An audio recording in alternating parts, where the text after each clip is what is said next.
Yep. All right. Here we go. Woo! Ha ha! Late ill kid at OneYoungsta, hold it down, bringing that street geek and nerd soul. What is up, my people? Today, coming with another wonderful episode of That's Right on Screen. We are chilling. We are talking about Lovecraft Country. Before we get started, we are joined by some awesome people. What's up? You ready? I'm ready. You are? Yeah. You sure? Yeah, You gonna be cool? Yeah, I'm cool. All right. So right here, we got the one and only Nate Miller. Say what's up. Yo, what's going on? Excited to be here. Yeah, and in the bottom square, most notably known for his role in Baywatch. Also, you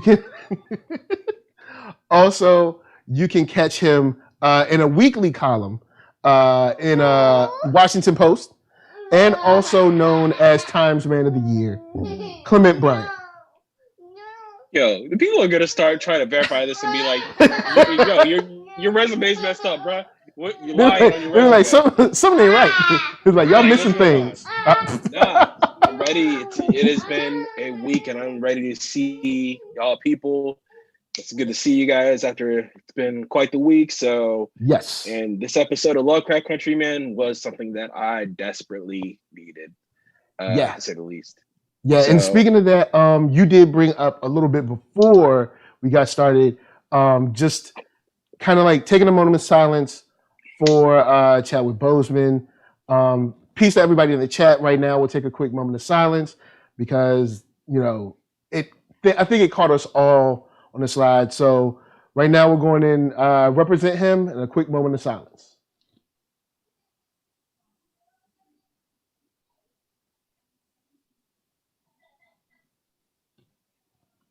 Word up, word up. It was, it caught a lot of us off guard because, of course, he kept that very personally. And even though I saw his weight change, I just assumed he was doing it for a role and just wrote it off as that. So, of course, to find this out, it devastated many of us, being someone who played Thurgood Marshall, played James Brown, played Jackie Robinson, and then, of course, Black Panther, that, changed the perception of Black heroism on a large scale on the big screen. Because it's not that Black heroism had not been seen, but the scope of the budget for the production and the marketing, I don't think had been really seen before for a cast of so many, beautiful Black people on the screen. And then, of course, him being our king, T'Challa. So, that was dope. Definitely. Yeah. Friday night, dude, I was telling you right before the chat came in, my back started hurting right after I was finishing work. And, I'm doing some stuff for my girlfriend. And I lay down and I get on Twitter. And all of a sudden, I just see Chadwick. See you later, Chadwick. Rest in peace, whatever. I was like, nah, man, I wrote it off. And then I got a text message from my boy. He was like, yo, Chadwick is dead. And he was like, you should need to look at the Twitter account. I looked at the Twitter account and dude, my heart sank. And I cried.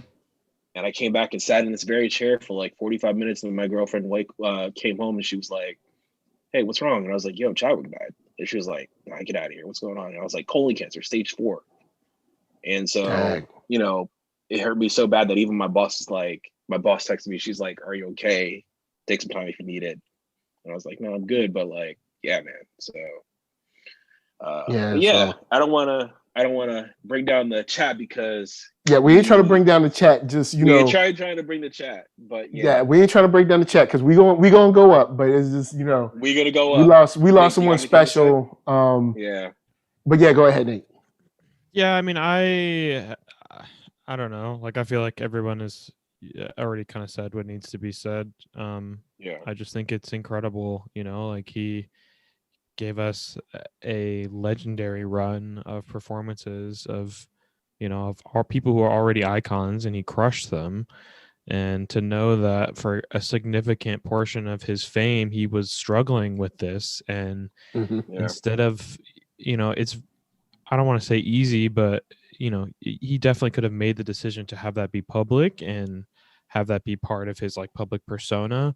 But I think, I don't want to presume to know what he was thinking, but I would imagine knowing what playing a character like Black Panther meant to kids specifically, giving them that hope and suffering in silence is, I don't know, it's incredible. Like I feel so much for that family, because they also too, they obviously knew and they kept it to themselves, and they were giving of this loving, passionate member of their family who had limited time left, and he was giving it, to the world. So it hit me like a ton of bricks. It came out of nowhere.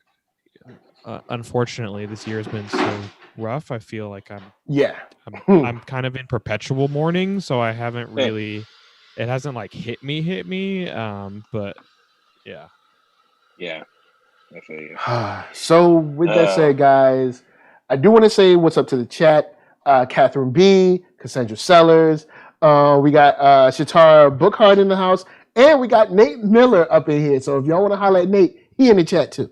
Boogsworthy's in the house. And shouts to Tracy Lee. She left early, but she came to drop some love, hit a like button and all that good stuff. She'll holler at us later. So episode 3, Holy Ghost. Yo. Yo, okay. And this show, Nate, I think you said it last episode, where it's like everyone is kind of like its own little movie. Like you could like, yo, man. Wow. Initial reaction from me is just, yo, man, it don't matter what they do. It don't matter what they do. It could be a magic house. It could be monsters. It could be ghosts. They've got this. That's the only thing. I was just impressed with this episode. Man, dude. And once again, it's so dense. So that's. Yeah. But how about you, Clement? How are you feeling on this one?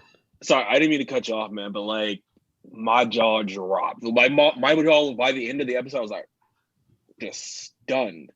And I feel like Misha, every episode, her and the crew are just leaving it. It's like every episode is like the football game to them. It's like the last football game of the season to them. And they leave every episode. They just leave everything on, the quote unquote field. And it's just stunning, man. Like when we'll talk about it, but that scene, we'll talk about that scene. But I can't even put it into words, man. This was probably one of my favorite episodes of TV this year, and that beats the first 2 episodes. Man, it's they know what they're doing. But Nate, because I'm looking, I'm like, yo, man, they're going through all these different kind of versions and like kind of like, I guess you could say, subgenres of horror and kind of like horror sci-fi, and they're doing them extremely competently. But Nate Miller, what's up? How you feeling? Y'all are bugging. What? Granted, the bar was set very high, but this is easily the worst episode so far. Ooh. All of the great things about the show, the like pace, the dichotomy, the way they're able to balance the horror themes and how they equate to the real life themes of like racism and stuff. This episode completely fumbled the ball. It had so many plot threads running that were never really fleshed out. It was so forced. It was such an obvious like cliche horror thing. The white neighbor thing was never fleshed out, hardly influenced. Like there was nothing to figure out. Like it was just like, ooh, scary. And then by like 75% of the episode, the cop just tells you the plot because there is no like clues. There's no like figuring it out. Like that's just what it is. And then we have this weird like 13 ghosts. Let's all hold hands and scream the white ghost out of the house. Why is the white ghost trapped in the house? They never even explained how he died or anything like that. I don't know if maybe I missed something. Maybe I need to watch it again, but I was not pleased with this episode at all. It was a complete detour from the main plot up until the last 15 minutes. It was like filler watching an anime episode. Like, was it well done? Sure. Like, were there some cool character interactions? Yes. I don't know. I'm gonna get flack. Now you're not alone. Diggit said it wasn't their favorite episode either. I'm not crazy VV. About Tati's character so far. Like, she's kind of cool, but I'm not like invested enough in her personally for me like to buy into this episode. And I think that's what the major thing is, because this is so much character development for her and her background, but I don't feel like the show has earned my interest in that yet, especially with in Ruby or in isn't Ruby the older sister? Ruby. Yeah, Ruby's the older sister. Yeah. Tati. Isn't that her name? No, Ruby. Wait. Her name is Ruby. Oh, you mean the actress's name? Is that the actress's name? Or? No, I'm probably getting it mixed up. The actress's name is Wunmi. I'm terrible with names. You good? Yes. But you're good. But you ain't alone though. You ain't alone. You ain't alone. Yeah. You know, because I was entertained throughout, but you're not alone. You're not alone. And I like that. Because then we can play off of each other with this.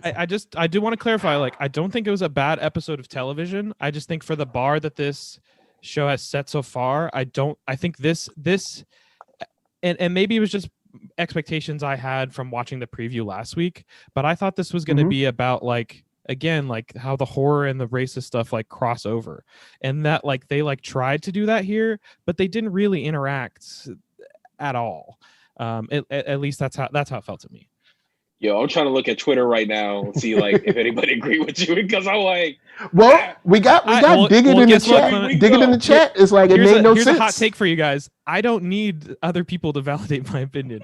I formulate an opinion. Because you made the comment about everyone can tell I me might I'm be wrong, alone, but it's still my opinion. No, you made the comment about you might be alone, and I was like, no, you're not alone. Yeah, you know what I'm saying. So I'm just letting you know. Diggit said this was not a good episode as well. So I do want to get into the whole idea that they cover pretty well, or that I thought they covered pretty well, of if you move into a good neighborhood, it'll be okay. If you just move in this good neighborhood, it'll change your life. And then seeing it juxtaposed against the 50s, where it was like, if you move into this new neighborhood, you'll be run out. You move into this neighborhood, they're going to terrorize you. If you move into this neighborhood, you can end up dead. Know, they said, what was it? They talked about another couple that started a riot, and I think they're referencing a real life couple, but I might have my cities mixed up because they're in Chicago. So I might have my cities mixed up, but I remember, I don't know if it was Detroit or not, but I remember there was a black couple that moved in some apartment building in the north somewhere, and it essentially caused like a little neighborhood riot. But I don't know if it was Chicago or not. So I'll have to research that one. But I do like the idea that they keep hitting that ball home. The North was not a bastion of, awesome white people. Just waiting around to be good to black people. Now, and anybody that thinks that, well, because I mean that's how it's said. If you let the stories that we're told in history, the South was horrible, but you made it up north, you're all right. Right. And it's like right. And like nah, and they started on that. They let them they let them know pretty quick. Like nah, you ain't welcome here. And then literally parked their cars and just left the horns on forever. I was like, and I mean, I'm no car mechanic guy, but can your horn run 24/7 for like? I mean, don't it need like a battery or something? Like, how can your horn do that? The battery. Like back then, they must have some dope batteries. I guess I don't know. Maybe they had like that super durable battery. Because I was like, hasn't it been like That's actually a really good question, because I wonder how the horns worked back then, because it wouldn't be like now where you're just triggering an electric signal to fire the horns. Oh yeah, you're right. The horns were different back then. They were usually like actual horns that like were still triggered by some type of mechanism, but not electronic. Yeah. So they let them know super quick, like, yo, and it wasn't like Letty didn't just like be like, all right, I'm gonna move in by myself and just be black. She brought everybody in there. So it's like she made sure she had the whole crew in that joint. Like she had the Dog Pound and the rest of, Get Money Records in there. And then had the nerve to have a party, because even I was watching it like, I ain't saying you can't have no party, but they don't like you, right? Right. I was like, you all want to have a party right now? You okay? Here's what's gonna happen. But man, like, dude, like, I got kind of freaked out through the episode. I was watching in the dark, lights out, and so I see that scene, and I saw that scene where the hand comes up from the bottom right hand corner and like starts moving. And then the camera pans to show the woman coming out from behind the from below the bed, and her just jaw is hanging off, and I'm like, wait, what? Yo. And at the same time, my girlfriend busted the door. She's like, "What you watching?" I'm like, "What the?" Like, look, I swear, I went lily white, man. I was like, no, I like. Ghost be doing the most, like when you trying to sleep though, like, cause she was just chilling, minding her business. Why you gonna rip my covers off? Like you my mama and it's a school day or something. Like why you just gonna rip? Cause if you could have easily just stayed down there with the white dude and like tormented him.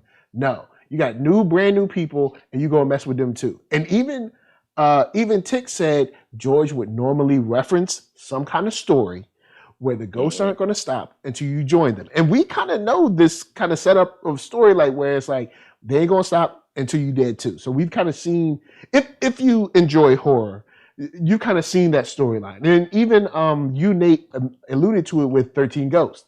It was 13 Ghosts was a decent rental. But I have to caveat, which probably is why I have the opinion I have this episode is, I mean, I talked about it last week. I'm not a big horror guy. I have seen horror movies as a film student and, being around people but I don't necessarily enjoy them.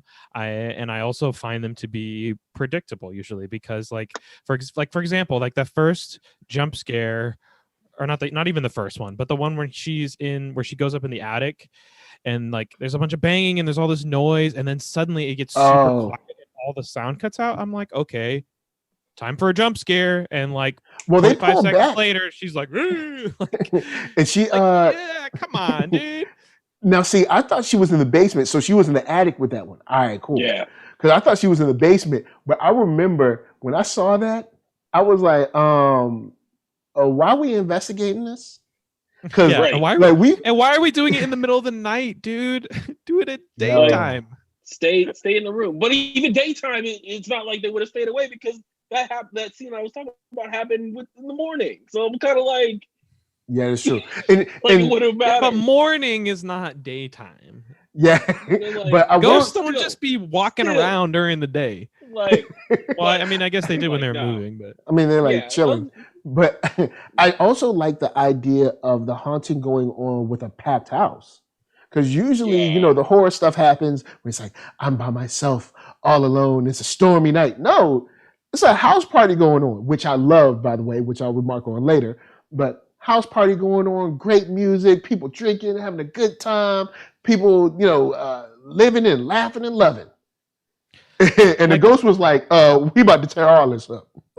The premise is so cool that they have like this, this new black group of people moves into a predominantly white neighborhood, into a haunted house where this crazy white dude killed a bunch of black people, so the black people are haunting the house, right? Yeah, like there's such a cool concept. I just feel it just leaves me wanting. Like, okay, I feel like there could have been more. Like, it just feels like there just wasn't enough time in this episode. Like, this could have been its own hour half 2-hour movie, you know, like learn about each of the ghosts that make them more impactful. The turn of where you realize that the ghosts aren't really trying to hurt you. They're trying to get you to help them banish the white dude because he's actually tormenting them or something. And like, there's like, you got to build into that so that when you get to that resolution where like, she's like, get the F out of my house. Like, you've been in that house for one episode. What do you mean your house? Well, technically it's a one episode for us, but it's TV time. So it's been 10 days. But it was like 10 days. 10 days is a lot when Ghost is pulling your covers off. All right. Messing with the elevator. All right. 10 days is a long time. But that's like all they did. We got a couple jump scares. They pulled her covers off and what else the elevator. You need? A head grew out the ground and said, "Get out." Like, what Nate, what do you need to be scared of your house? I'd submit to you. No, I mean, that's all I need. So I would have moved out the first night. I would have been gone. I would have been gone. But I think the white people would have scared me out. Yeah, I'd have been like, man, look. As soon as I hit them horns, I would have been like, well, it was nice. Been real. We got a couple hours. Like, I know I'm stubborn enough to maybe stick through the horns, but once they set that cross, I'd have been like, you know what, guys? Maybe this just ain't it. maybe this just ain't it. Maybe, we tried. We tried it. And I think, like I was just gonna say, I think Nate brings up a good point, but I think conversely, they spent that time that they could have spent on the people that died in the house, on the relationship between Ruby and Letty, and then also kind of trying to show that next step in Tick and Letty's relationship, or kind of like sort of getting. Well, no, they got like together. They got busy. Yeah. With the ghost watching him, pretty much. But Ghost be straight up staring, boy. He was like, what's going on? Like, what's going on? But like, all I can think about when they were in the bathroom was like, what if he's like, mid thrust and he's very close and he looks in the mirror and homeboy's just like, hey, what's up? I was just like, what the? And the camera, man. I will talk about ruined. The work was nice. And it's like the camera pans for a second. You look up and it comes back, and I'm like, oh shit, something's about to happen. Yo. So I'm watching this the whole time. So I think that's where they spent a lot of that time trying to develop that episode, the scares, and building on the relationship. Because I think my whole thing was like, Letty, where did you get the money for this house from? And then they kind of really expand on it. And that whole scene, I think it's during the day 9 part of the episode, where you start to actually see the pain between the two sisters. You got a little of it in episode 1. You got a little of the Marvin in episode 1 too, but then this was their moment to kind of fully kind of talk about that. So I think, to Nate's point, they were actually using that to actually show the relationship of like, there's a lot of damage. And the fact that, spoiler, that she bought the house with the money that her mother left her, and her mother didn't leave money to the other 2 kids, that's going to be a sore point. But now we know, it's more of this weird toying with their lives from Christina. But to the chat real quick. To the chat real quick, Jenna James said, this episode was awesome but terrifying. It showed the history of blacks being experimented on. Tuskegee study, Henrietta Lacks, true. The scene of Letty in the police truck reminded me of Freddie Gray dying. Yeah, I wanted to touch on that too. How, being in police, like, because back then, all right, imagine what goes on now, and we have high definition video showing things. Imagine the 50s, imagine the 40s, imagine the 30s, the 20s. Man, God bless them people that had to live at that time, and those people that passed at that time. Because there's a lot, man, countless black people that just went missing in police custody. That was just, the cops picked them up, and that magic trick, they just gone.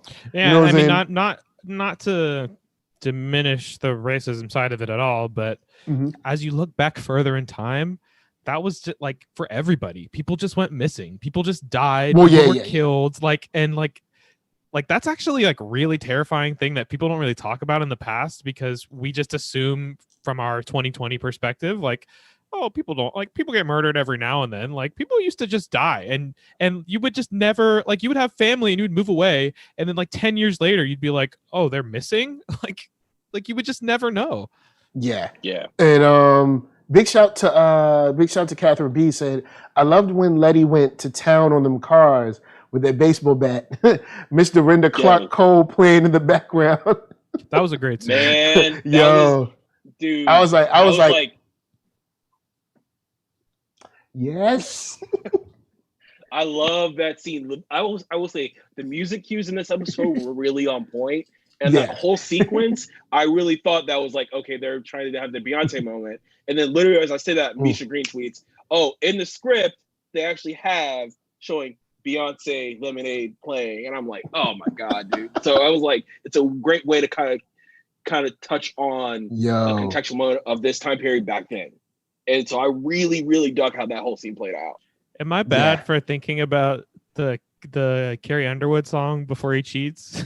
I thought about that too. I'm like, I know tomorrow I'm gonna see on the internet someone's gonna put the clip up with that song in the background and her smashing the car. Yo, shouts out to Ruby. Was it Ruby or Hippolyta? I think it was Ruby. Shouts out to Ruby to grabbing all the bats, throw them in the truck, and be like, whoa. Oh yeah. Look, take the hammers and run. Hashtag when your people hold you down. She was like, look. Go give me the bats. Give me the bats. But yeah. So I did want to talk about the party for a second. It was just beautiful to see that kind of cathartic release of we're in the mid. We're essentially behind enemy lines, but due to the fact that we can't cry 24/7, so tonight we're just going to party. We're just going to be together and just ignore sort of like what's going on. I thought that was something that was like beautiful to see. Also, I thought it was funny when old boy was like, "If she's yours, you better let her know." and somebody needs to tell. You saw the anger building on his face. His nose started flaring.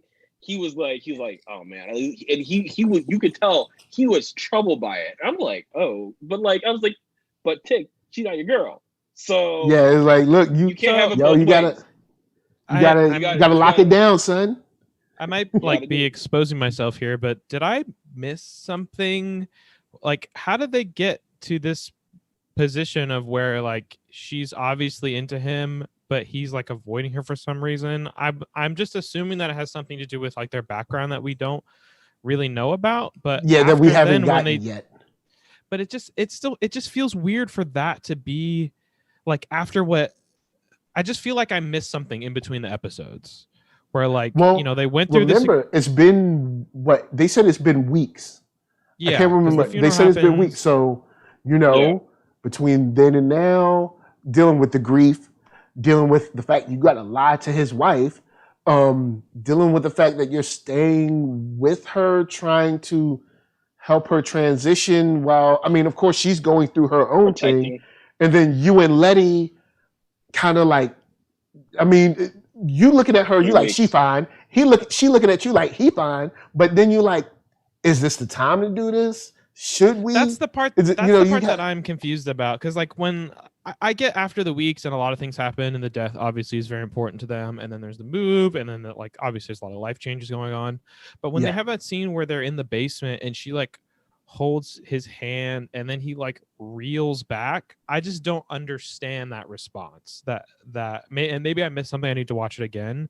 But it just felt like I don't know. It just felt weird. Like I don't understand why them kind of like hooking up or whatever was pushed into later in the episode. That moment it felt natural to me of like, hey, I'm here to save you. We can have this kind of embrace. That was why I was like, am I missing something? Like, did she do something? No, I don't think she did. And if anything, something. I would expect it to be the other way because of what we saw the other episode. So that's why I was really confused.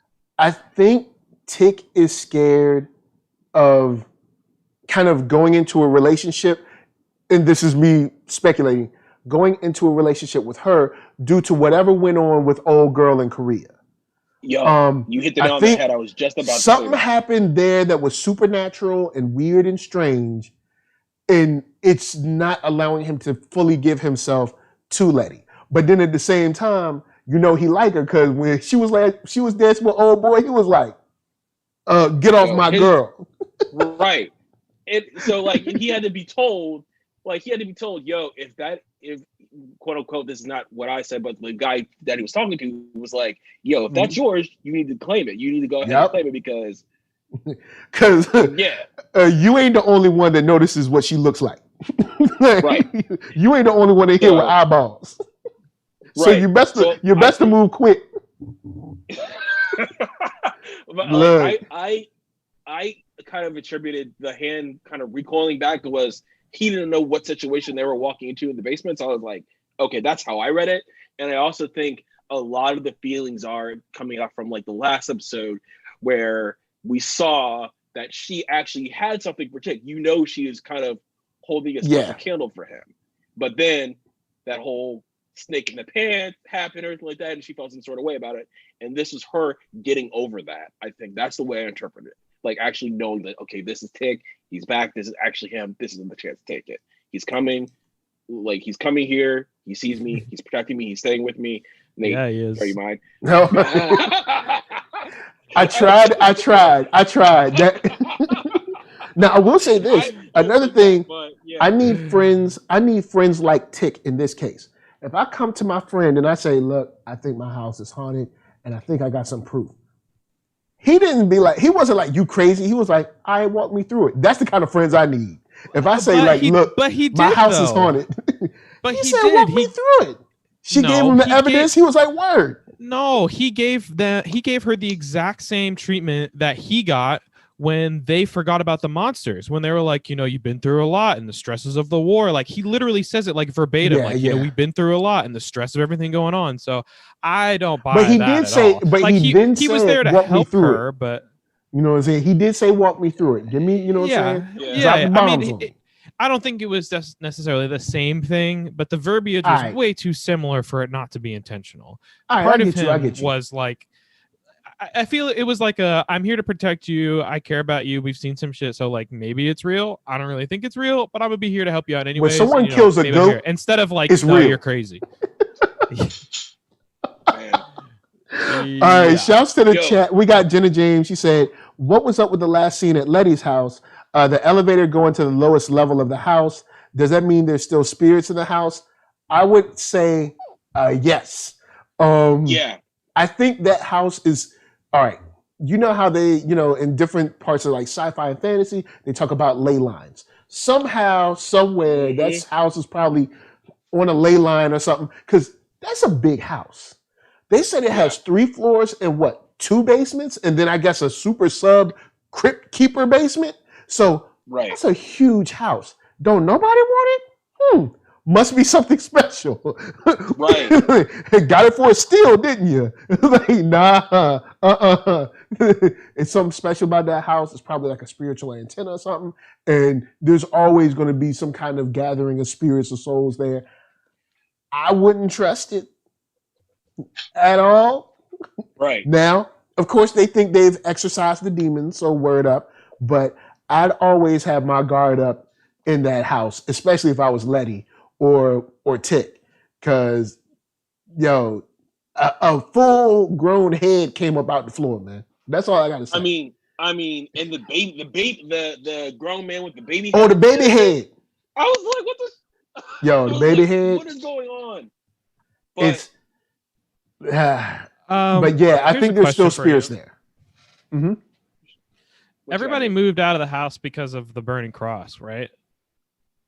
Yeah, but then after they exorcised the demons. Oh, go ahead. Did all the white people move out of the neighborhood after they exorcised the demons? I don't think so. So then why did everybody just move? They got a whole bunch of new tenants like that. Because they were doing, I think that lady was doing a story on her, and she was like, "This is supposed to be a community house," and that the word probably got out of the community, like, "Hey, we got rooms, so we got maybe it's cheap living." I mean, I guess, but she's literally there writing the story, and the house is already like almost full. So yeah, that's a good point. I guess a reach. maybe the it's almost white like the racism plot was just injected. Well, hold up. Not and that it was poorly just planned injected. out. No, not that it was just injected. I can't even sip my water, bro. One, police brutality did exist back then. That type of stuff did happen. And experiments like that did happen. And on top of that, there were a lot of pseudoscientists in that day.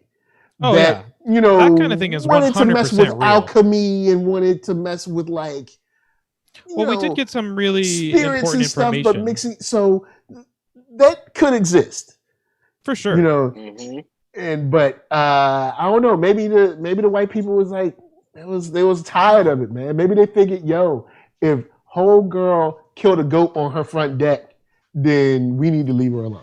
That was it. It was the goat blood ruined the property value, and the whole neighborhood went down. The rumor got out that the three white guys who broke into the house during the show, the rumor got out, so that probably some of the white people probably left after the rumor got out, because the journalist was like, "Hey, there's a rumor going around that 3 white men went missing. Do you know anything about it in that neighborhood?" So, and honestly, she doesn't know because she wasn't there. She has no idea. She didn't see anything. So, like, you see this? I'm reaching out to catch your reach. We can reach together. We can reach to cover these plot holes. Wow!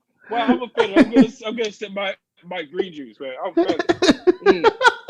So, big shouts to Jenna James says the sons of Adam will be found in all professions they deal with. I can see that because old boy, she was paying off old boy, and he was getting out of town. So apparently. She was like, "Thank you, JJ." He was a piece. He was like, he probably because you weird, and I don't know what you're doing, but you're doing some magical stuff, and I don't want to have nothing to do with it. Give me my money. I'm out. Yeah, he probably had no idea. She just hired him because it was easier for them to find someone to trust. Yeah. Diggit said, "Baby head messed me up. I turned my lights on." Yo, I ain't going front. The baby head was fine. When that head came up out the floor, I was watching the screen like, my dude, let me put a pause on that. I ain't dealing with this. It's something about heads merging up out the ground. I was like, nah, bro, And shouts to Letty for running. She did slip this time, but I understand. I understand. It's a head the size of your whole body, screaming, get out, and you by yourself. All right, so I understand her slipping this time. I don't want to see a lot of slips because, you know, we usually attribute trips and slips to people that aren't Letty. All right, so you got to hold us down, Letty. Don't be falling. I have a question for you guys. What ahead. Did I missed this, and I wanted to go back, but I had already paused a bunch of times, and I wanted to finish in time. When the kids do the Ouija board, what's the answer to the "Who is this"? They said it said go ahead. No, go ahead. It said George is dead. I believe that's what it spelled. Yeah, something like that. I was like, oh, yeah, because it said George, then it paused, and then it said IS, and then it kept moving. And it took it away from the letters, but then the last letter was D. So I assume it said George is dead. And true story. I've had an encounter with some very gothy people and Ouija boards, and let me just let you know. This stuff is real. Don't mess with it. Somebody's gonna get hurt. And I'm just letting you know, somebody's gonna get hurt. It's not real. I thought it was a game. And I was making fun of everybody, and then just weird stuff happened, and I don't mess with it. Nope. I'm just telling you. Nope. It was nope. I'm just telling you. Nope. Because they were like, let's cut our hands and put the blood in. And I was like, I don't know if y'all should do this. Because growing up in the church, I was like, I don't know if y'all should do this. And they cut their hands and they put blood in this little cup stuff. And they had these little special candles and stuff. And next thing I know, people not dropping like flies. But in the next week, everyone that was in that circle that I was making fun of because I didn't get in the circle broke something. One broke a leg, one broke an arm. What's the clavicle or whatever? Another one broke a clavicle or something. Like, the whole week, clack, clack, clack, clack. Look, nah, bruh. I don't play them games. I don't play them games, son. But you knew as soon as you like the way that the way that kind of like told the story of this episode is ghosts are happening. As soon as you saw that Ouija board, you know, like, oh, some stuff is about to happen. Something is about to go down. Also, I was like, what y'all doing with a Ouija board? Y'all know we don't. Y'all know we don't play. Stop it. All right. Like, one of them kids should have been like, we don't need to do this. It was a little weird. Like, where did they get a Ouija board from? Right. If they brought it, why did they bring it? How did they get it? I'm assuming it was in the basement. I'm assuming it was in the basement because you know how ghosts be like luring you to do stuff. You kind of have to, bro. I guess. Because they be killing me, boy. They ain't gonna let me have no fun. No fun. No fun. Only logic. Lynn Gregg said that was a Yoruba priestess invoking Orishas. That deserves a story in itself. True that. Because, like I said on Twitter, when somebody kill a goat, it's about to get really real. Like it's about to get really real. Well, don't play with that neither. All right, unless you know what you're doing, leave it alone. Don't be messing with no goats. And if I was that goat, I'd be like, hold on, where you taking me? Yo, did you see Tick's face when she took the blood and put the axe on his head? He was like, he was like, what you doing? I guess so. He just participated in opening a portal to Eden, so I don't know if he really has room to judge. Well, yeah, that's true. This is a good point. Right, good point. Vaporized the whole house of white people. But man, So I did want to talk about Tick and his dad for a second because that was a very once again a very telling scene about how they feel about each other. Mm-hmm. Dude comes in, he's on the ground. No, like if I came in the house and like my dad was on the floor like sleeping, I'd be like, "Oh, Dad, get up! Like, what are you doing? What happened?" You know, he came in like, "This is just what Dad do." Then grab some glass of water, was like, "Splash, get yours up." And seeing them go back and forth about their life now, where they're gonna go, what they should do. You know, the whole thing with the language of Adam and the order, not the order. I can't even think of the name. The guys in robes, them, all that. You see it come to a head, and immediately his dad reverts back to he about to get physical. He slammed that table, and they both jumped up. And it's funny because in a way you see Tick kind of revert to a child, sort of, but then also. I think for a moment he was like, "Nah, but I'm a man though, and I think I could take the old man. There ain't gonna be no whooping up in here no more." But that just shows this is going to be a very contentious journey that they take after this. Their issues are not resolved. The passing of George did not make Montrose softer. No, at all. No. And I think we're going to get some of that in the next episode because we're going to see more of his father and him in the next episode. So I'm really looking forward to seeing like how their relationship develops or doesn't develop for lack of a better term. So I'm really excited to see that. But yeah, man, that was a really good scene. But I will say my favorite scene was the acting between Ruby and Letty. Like that scene was really well done. The dialogue, the emotion, the line delivery was perfect. Because there was a whole lot of pain behind that whole part of her being selfish. At least Mom was straight up about her being selfish. And you did this to hide this and that. And it's like, yeah, she did. Like if you wanted to be my sister, this, that, and the third, you would have split that money with us. You know what I'm saying? And you didn't. And Ruby is in a place where it's like, why do I have to keep catching you in lies? Like, why? We're adults now and we're still doing this. And I guess Ruby was like, look, I can't change you. The only person I can change is me, so I'm out. But it was it's hurtful to see when, I don't know if I'd say I have a similar relationship in my life, but it's close. I have a close relationship in my life, just different. Not, of course, not brother sister or anything, but I have a relationship that's pretty similar, where it's like, so you ain't gonna change, and you grown, and I'm grown, so I'm gonna just leave you alone. I mean, but there was a lot of pain behind that on Ruby's end, which I completely fed into, and I love that. And then lastly, on the relationship end, before we get to like the tie into last episode, Hippolyta, like, look, and Jenna James, I think Jenna James said it earlier, like, she know Tick living in her house and lying to her. That's why she mad. Yep. You know what I'm saying? She like, I don't know what happened. I saw the bullet hole, but something ain't right. Something ain't right. Y'all ain't telling. There's something. There's a lot, or like my grandma would say, there's a lie somewhere. I don't know what's going on, but there's a lie somewhere. It's really telling that they chose to name her Hippolyta. Like, that's not a name that like, doesn't come with very heavy connotations. In Greek mythology, she was the daughter of Ares, also known as like the queen of the Amazons. So this is a very powerful figure that she's named after, and I don't expect that we've seen the last of her at all. And in fact, I think she might be very involved in the rest of the series. I definitely agree. I agree fully. There's no way they make.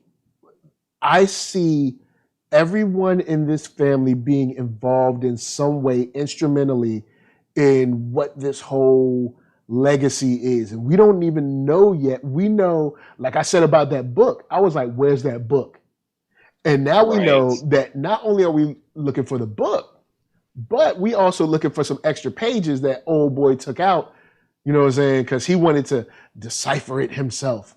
You know what I'm saying? So I assume on a mad dash to find this book or find these pages. And I think what we're getting is Christina trying to nudge, because she said that this book was like booby trapped or whatever.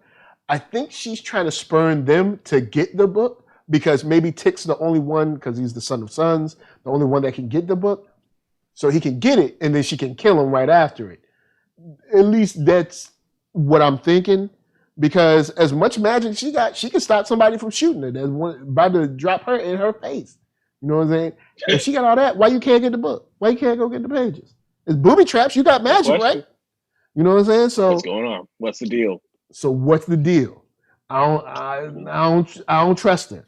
You know what I'm saying? But we did learn a lot from her about the book, about the pages, about sort of Tick's standing. And he had full intention to kill her. She did not return the gesture. She's fully using them. I wouldn't trust her further than you can throw her. Of course not. She has a longer game. She's playing the long game while they're playing the short game. So, and she knows a lot more than we know. A whole lot more. There's the whole thing, like, presumably. Yeah, so she, the whole thing, like, I'm helping you with information last episode. Like, let my friend, return their memories, friend.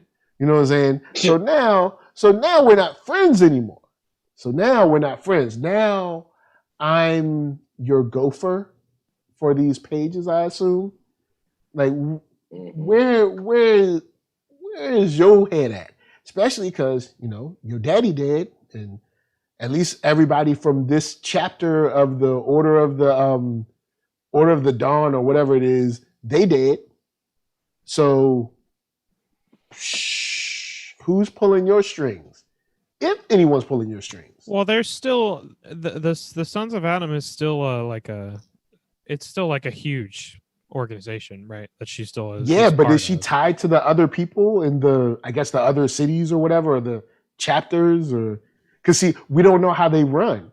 Is it a situation where chapters are kind of independent of each other, or is there kind of like this top-down national control that they all report to? I mean, I'm hoping that I still don't trust her. out. I of course don't trust her, but I think they definitely left that dangling in the last episode because they tend to build on it. Yeah.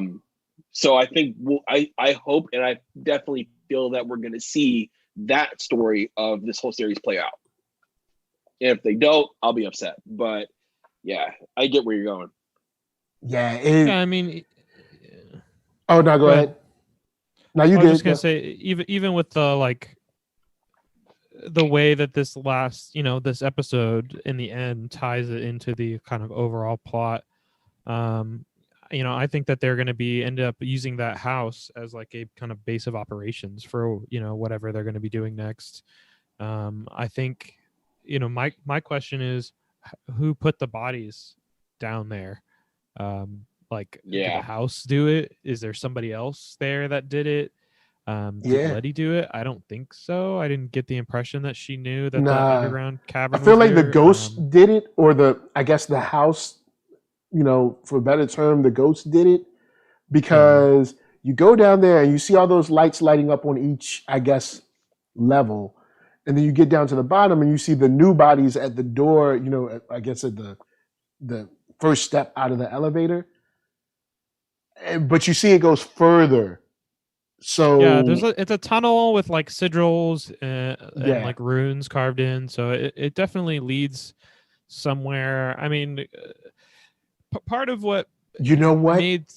Oh, go ahead. Sorry, I just thought of something. Go ahead. Well, just real quick, I was gonna say part of what made me get into the show, not being into horror, is that the Lovecraftian genre is very interesting because it leans heavily on mystery and intrigue as well as horror and big scary monsters, and there is always some plot, and sometimes in scale it can get very large when you start talking about things like old gods and massive cults and like drowned cities and things of this nature. So like the scale of this thing could just be massive, and especially like with what we've seen already as like kind of the breadcrumbs, and then also this dream, which we saw in the first episode that again they brought up again this episode. We now know that George and the dad both share the same dream that he has with Jackie Robinson. It's kind of to me it's setting up this kind of Lovecraftian grand scale. I think that's maybe why I was kind of disappointed with this episode. We've got some really heavy old school Lovecraftian horror themes, and then all of a sudden we go to like scary movie haunted house kind of a thing. But I do think the way that they've tied it in, I think the fact that it is the Winthorpe house and that guy was one of the founding members is going to be a massive influence on how they pursue this mystery or whatever you want to call it. I'll throw this out. Real quick to the chat.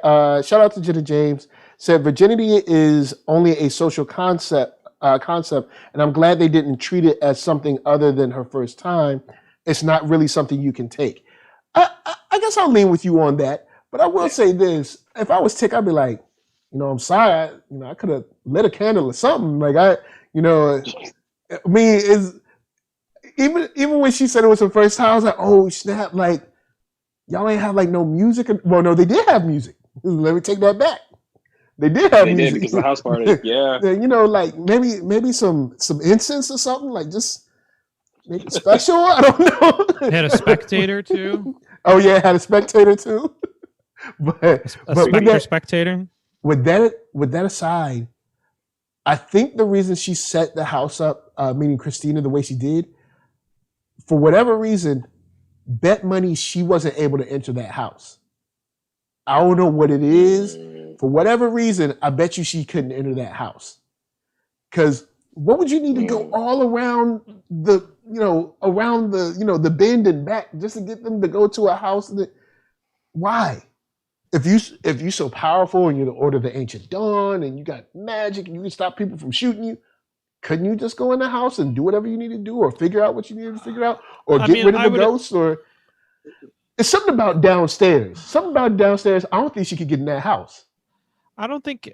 I mean, that's definitely plausible. I would lean more towards like what you said earlier. Like she obviously wants to use him as a pawn, And whatever he needs to accomplish in order to do that, he needs to have access to the house. And to be in the house, and like it's kind of just like guiding him to be in the right place. Like I don't know if she necessarily could go in the house, but maybe like where the house leads might lead to a step that he needs to do, not her. So like it doesn't. There's no reason for her to go in the house anyways, if that kind of makes sense. Like leaving the breadcrumbs. That's what we found out at the end of the episode. Like we have this whole drama of the mom leaving money when it turns out it wasn't actually the mom. It was all just a plan from the Braithwaites to begin with. So that has a massive implication on this whole episode. And with that same in that same vein, I do want to say the caveat, like I'm very excited to finish the season and get a whole picture of the story and then go back and rewatch the episodes, because I do very much enjoy that kind of content where something doesn't make sense because you don't have the full context, and then once you get context, you get to like episode 7 or 8 and you're like, oh, so I'm in episode 4 they did this or something. I don't like this episode very much, but the season pans out and like the ghosts come back with the baby head, and like the Winthorpe house is like super important. Then I'm gonna be like, you know what? I was wrong. It wasn't filler. This was super the important baby to the plot. So we'll see. But man. But with that said, go ahead. No, we got to talk about the scene. The end, that scene where they all came together. Yep. Man, that was powerful. Like I teared up a little bit. Like it hit me right in the chest, man. Like that is one of my favorite, probably one of my top 3 favorite TV moments of the year. Like old girl was acting her whole face off in that joint. Man, she put her foot in it. Like I like just the emotion and just seeing them in the music, the music kind of helping tell the story of them. And there's this whole theme, especially when we think about this whole episode of your ancestors and the Black community raising each other up and coming together when we need each other the most. And I think that's something that we sorely need right now, and that's happening slowly but surely, but it kind of plays into what's kind of going on in real life society. And for me, just the way that they told that story, you saw how Tick got possessed by the white doctor. I forget what his name was, but Hiram, Dr. Hiram. I think it's something like that. And Winthorpe. He's just like Winthorpe, he's just like, get the F out of my house, get the F out of my house. I was like, oh man. And for him to take over the man that I don't want to say loves, but feels some sort of way about. Definitely feels strongly. Very episode. Him. It was like the TV show. Yeah, well, we don't know how much love. We don't know how strongly they feel about each other yet. We just know that they feel some sort of way about each other. But that whole scene, man, I really liked that scene. I really love the way they did it. Yeah, the whole sequence starting from when they brought the goat, and you saw the white guys that were going to break in watching. The second they got on there, everything they played it straight. Everything, the marks on the head. Then they got downstairs. The water turns on. The first thing I thought is the marks are gone. Y'all need to go. I was like, yo, look. I was like, the marks are gone. They grabbed old girl. She got possessed, then possessed Tick. Then she called the names of all those, probably more, but at least those that she knew of that had died. And, good thing that they came through in the clutch. You know what I'm saying? Of course. I know. I'm going to do it for you, Nate. You know what I'm saying? No, I don't think that was a reach. That was a natural conclusion to a very common ghost story trope. So yes, that wasn't a reach at all. All right, cool. I mean, I don't know, like if there's just something wrong with me, but I was just not really moved by that scene at all. Maybe I was just so wrapped up in it being like horror tropiness that I wasn't really like invested into what was going on. I definitely see the themes, Clement, you're talking about, and I could see why you would like appreciate that, but I don't know that.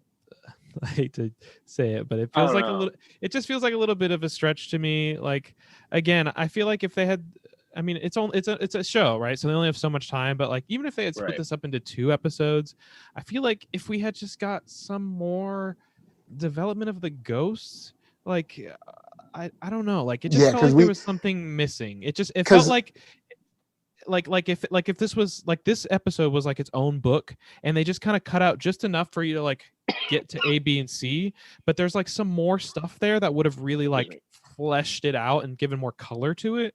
And I feel like that's what I was missing. Yeah, I will give you that, because once again, this is another episode that's super dense, and they just kind of data dump us with the cop, and then they data dump us in the bar with, and they're like data. Here's mad data about the house. And kind of when they showed the house, I was like, that's the best one you can find? Think about it. It's got curb appeal. It got all this stuff, but somehow nobody wants this house. Nobody wants this house, and it's mad old. And when I say old, it's old. You know what I'm saying? Yeah. It's an old house, all kinds of stuff. Looks like people just left things there. Looks like, nobody packed up and left. It's just there. I'd be like, say I would like to buy a house. If I saw that house on Redfin, I'd be like, or Zillow, I'd be like, let's keep looking. Even something simple like the scene with the cop reminded me a lot of Watchmen, right? And the flashback episode with the Cyclops and stuff like that. And if there was if it's a little bit of like, oh, by the way, I'm a cop, I'm also a son of Adam. Like that's why I'm he has a pin or something, and like that's why he's helping to keep the house or something like that. And like, or like maybe the neighborhood, there's like, I just feel like it was just a little disconnected, and that would have kind of answered that of like, or maybe that's what we were supposed to get when we saw the picture of the cop and I guess Hiram Winthrop together. Yeah. And then finding out that he was explicitly, that he was the one that providing him test subjects essentially. Yeah. And so that that whole situation of just imagining, you know what I'm saying? That's just kind of how it was back then. You know what I'm saying? Like, any of the Harvard medicine, Stanford medicine, any of these places, they were probably experimenting on people. I feel like they could have really delved deeper into that, and like to me, I didn't read it like outside of the express, we're racist, we don't count black people as people. Like it didn't read to me like the value of Black lives is less for these people, so they are using them as test subjects in the government, in private industries. Like that part didn't come across to me. I know that because I was fortunate enough to be educated by my parents about Black history and things like Tuskegee Airmen and all types of terrible experiments and things that they did to us. But I know that a lot of other people haven't. So I think this kind of is good for two reasons, because for some people, they will see this and go, wow, I never realized that was like a thing. But I also feel like some people will see this and not realize that it was a real thing. Like I feel like because they'll think it's part of the show. Yeah, I feel like they didn't dig. Yeah, because remember the first episode of Watchmen? White people were like, "Hold up, this happened?" It's like, yeah.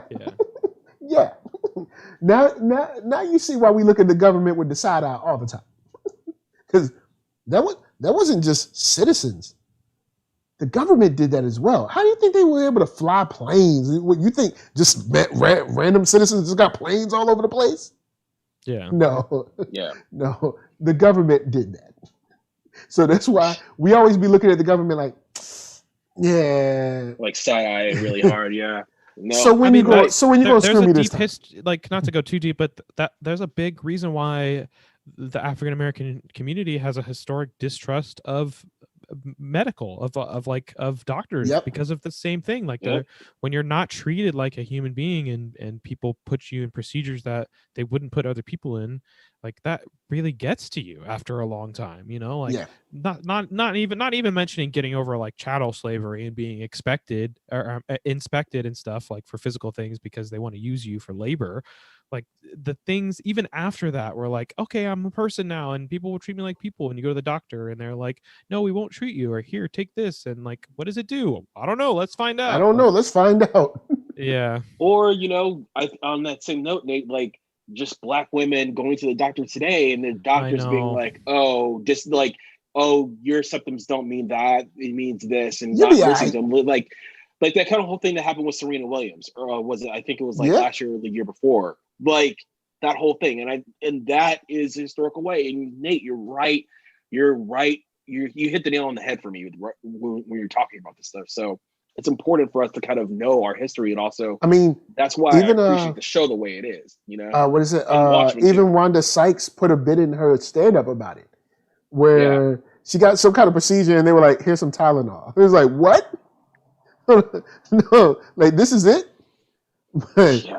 But with that, we got a preview for the next episode, which it seems to be the episode that we got the clip from at Comic-Con, where they go down into some kind of like Indiana Jones-ish kind of area, and there's like different hallways to go down.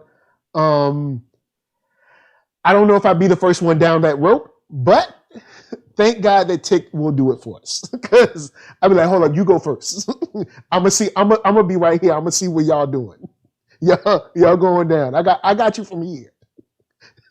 Wait, I just saw something on Twitter, and so I'm gonna read the tweet. Sorry, I didn't mean to interrupt you, Mike, but like I was like, no, you good. Wow, word. So the tweet says, when you realize this little boy was playing Emmett Till before he went on his trip down south, that's why the ghost said he wouldn't enjoy his trip. Like, it's in the chat. I'm gonna send it to y'all, but I'm gonna DM it to you guys. But I'm like, oh, word, that's how it is. I just sent it to you. I just sent it to you. Like, that's interesting. Wow. Check your Twitter DM, because I literally just saw it out of the corner of my eye. And you see one of the boys wearing the same kind of tie in the picture that I sent you, wearing the same kind of tie that Emmett Till was wearing before everything happened to him. Wow. Oh my gosh. That's... I wonder that one. This isn't going to play well for people in the chat, but Nate, Mike, if you have some sort of way of putting this in the chat and showing people, like, wow. All right, guys. Wow. Here's the link to the tweet in the chat. Wow, like, that changes that moment considerably.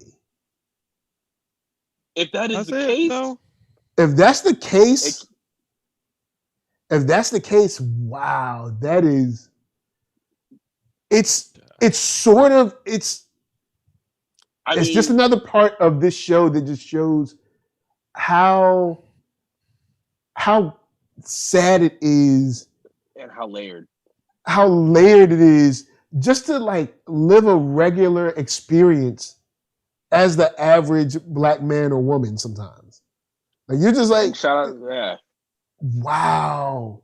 Because he did ask, he said, am I going to have a good trip, or am I going to enjoy my trip, or something like that? Wow. And it went straight to no. It seems, I mean, I feel conflicted. Like, I definitely appreciate the reference, I guess, but it's kind of in poor taste, sort of. Yeah, it feels like maybe I don't. But shout out to KB in the chat, though. Yeah, shout out to KB. She said nothing in the show is accidental. I believe that, especially knowing that Misha Green worked on Underground. So I mean, nothing in any show is accidental. But well, no, you know what he means. Like, sometimes there's stuff that they just write, and they don't really, they don't expect it to mean what it means. Yeah. I don't know. I feel like we'll see. Only time will tell, I guess. But to me, it feels like a reference for reference sake, like a Easter egg kind of a thing. Yeah. Which I'm not necessarily against. I just including that with the Ouija board scene and like that, to me, I just don't know how to feel, honestly. Like, that's what I'm gonna say. I don't think it's necessarily I don't think it's super bad taste. Like, people are gonna be really offended. But I also don't think that the context of the reference is necessarily respectful, to what he went through in real life. Like, maybe. I don't know. Yeah, it's weird. I'll give you that, because there is a part of me that's like, wow, you guys Yeah. went on another level on your attention to detail as far as just like placing things in there that on face value we wouldn't notice. But then it's kind of like, is it right to do that? You know what I'm saying? That's tough, man. Just because like we have the reference to Martin, you know, which is a good reference, you know, because it's contextual. It helps place them in a real time with real people and stuff, and like what they would really be talking about. And it's not. I didn't find that like distasteful at all. I think that was just a good reference. So I don't think that was what they intended to do. I think it was just supposed to be like a, you know, it may not even be so serious of a reference that like they intended that to be him, as much as just like they were looking at costumes in, you know, dress of the time period, and then we're like, hey, like this, throw this in there as like a kind of a reference. So I don't know. I feel kind of conflicted about it. All right, well, with that said, guys, we made it to the end. We made it. We have exercised the demons of this episode. Big shout out to everybody in the chat. From the top, we got Tracy Lee, Catherine B, Cassandra Sellers, Nate, of course, on the show and in the chat doing double duty. Had Shatara in there. Boogsworthy, Panda, what up, Panda? Nice to see you. Patreon supporters, so big shouts to you. VV, Moses in the house. Dig It, who was on Nate's side, like, look, man, hey, look, I feel you. You know what I'm saying? Let's see. I think Alan Lewis may have stopped through, but I don't know if I remember. Of course, Jenna James, always holding it down. Taylor Tot. Letty was a boss in this episode. Just the acting, man, like she killed it, and the stuff between her and Ruby was nice. Lotus Scala came through. I think that's it. I think we got Lynn Gregg came through. Shout out to Lynn Gregg. And that might be it. Besides KB and some lurkers in there that ain't commenting, ain't chatting, but y'all be watching. So guys, of course, hit that thumbs up button, you know what I'm saying? And before we get out of here, in the bottom square, you know what I'm saying? Man of mystery, Clement Bryant. Man of mystery? What, Austin Powers? International man of mystery. Austin Powers? No, I was just saying, everybody in the chat, have fun sleeping tonight. I'm not going to be sleeping tonight. Man, I got to have every light on. Like, I can't. What is it? Sleep with one eye open, clutching the pillow tight? Yo, I was not expecting that reference. Yo, man, look. Hey, I got layers, man. I got layers. I was about to go back to the Jay-Z line. Sleep one eye. I sleep like one eye open like CBS. Like deep cut. Oh, no, not. Yo, there's nothing like following a reference with another reference while staying in music culture and stuff. You know what? See, that's why this is a good show. Respect. Right. But y'all can find me Twitter, Instagram at Clement Bryant, and that is it for me. I ain't saying anything else tonight. Over here, the one, the only high mountain climbing winner champion 2016, 17, and 18, Nate Miller. That's me, and you know what? I did it with no hands. No hands. Don't just let your walk dreams straight up dreams, folks. Really quick, I just want to mention that scene with the planetarium with Hippolyta. I don't know what happened there, but that's got to be really important. So that goes back to your statement about saying that they didn't name her that for nothing. And I completely forgot about that scene. Yeah, good that point. Was a trip, and it's missing later in the episode, so something happened. But because that was the door that they couldn't open, right? The one that was locked. Yeah. Earlier, and she was just like, pick it. Just pick it. Just pick it. Duh. Just pick it. Kick the door down in this new house that we just bought. I'm Nate. You can find me everywhere online at Dog Like Nate. It's dog with 2 G's. I stream on Twitch sometimes and argue with people on Twitter. Word up, word up. And of course, NERDSoul, Facebook, Instagram, Twitter, all in places. YouTube's the hub. Hit the thumbs up, subscribe, share it to your friends and all your people. Or if you don't like it, you hit that thumbs down. If you hit that thumbs down, I'm gonna put you on that elevator. Oh, and that go down. That's wrong. That go way down. Okay. That was a little harsh. I won't put you on the elevator. I'm not gonna put you on the elevator. We're gonna pull up to your house and tape our horns down with bricks. Yeah, I'll make a big ghost head come out your basement and tell you to leave.